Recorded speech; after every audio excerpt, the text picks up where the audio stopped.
Elvis, will take your opinion on some of the stories here. Okay, I think I'll start with the Foriata must go issue.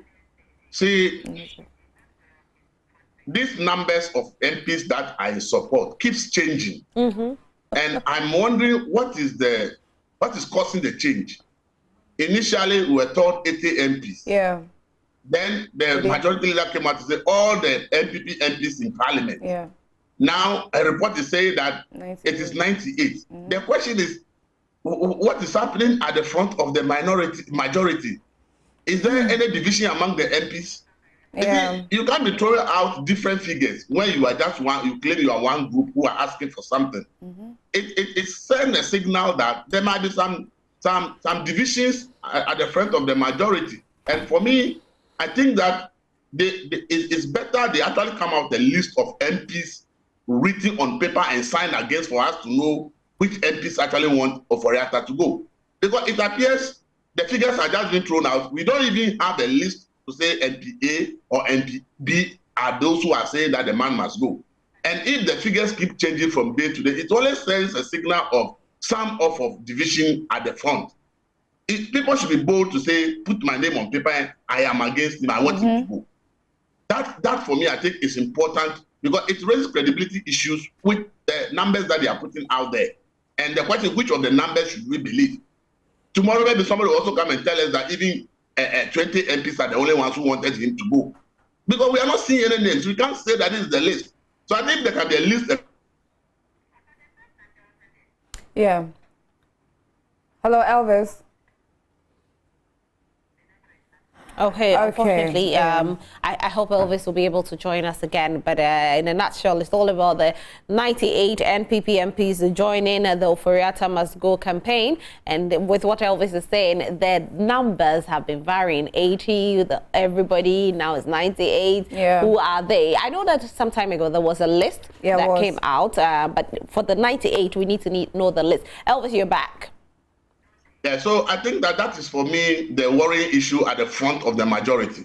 If it is all of them, let's know. Let's have the list so that we can say NPA and NPB wanted the man to go. Then we know what we are dealing with. Because for me, the differences in numbers really it must be a cause of worry for the leadership of the majority.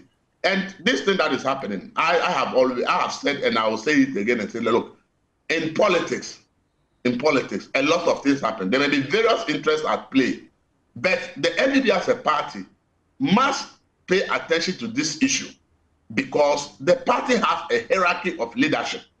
What is happening, some may say is good for democracy, but some may also tell if you do critical analysis, you can say that it may have a very negative impact on the NPP in 2024 because it is you who is in government.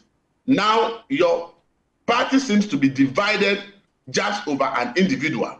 And it is turning into a back and front confrontation and conversation. The party leadership out their national council, I think that is about time those who matter in the NPP, who speak and who have a voice, who determine what can happen in the NPP or what will not happen, should call a meeting between the president and these MPs who are asking for the minister to go. They must find a solution within the party because whatever they are doing, they should know that at the end of the day, when election 2024 comes, the minority will say, but these are the very people who in government who said that they are so incompetent that they themselves ask for their finance minister to be sacked. Why do you want the party to be retained? A lot of propaganda will come out in 2024 about what they are doing now. So they shouldn't be looking at only what they are doing now, but they should also be asking themselves, if we think we want to seek re-election in 2024, what we are doing now, how is it going to play out in 2024? How will the opposition use it against us in 2024?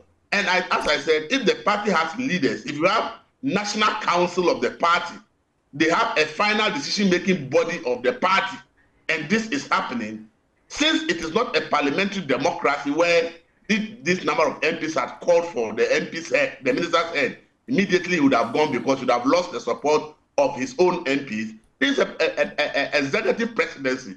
And the NPP as a party should be worried about what is happening.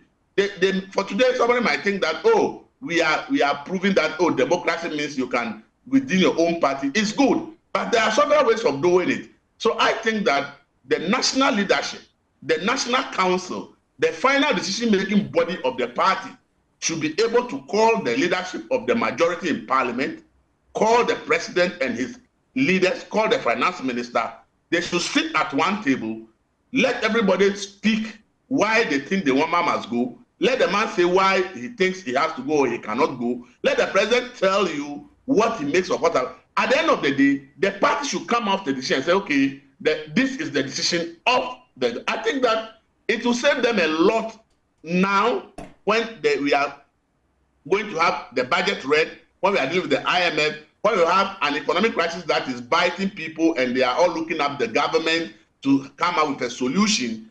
This distraction, I call it, in government, is not good for the government.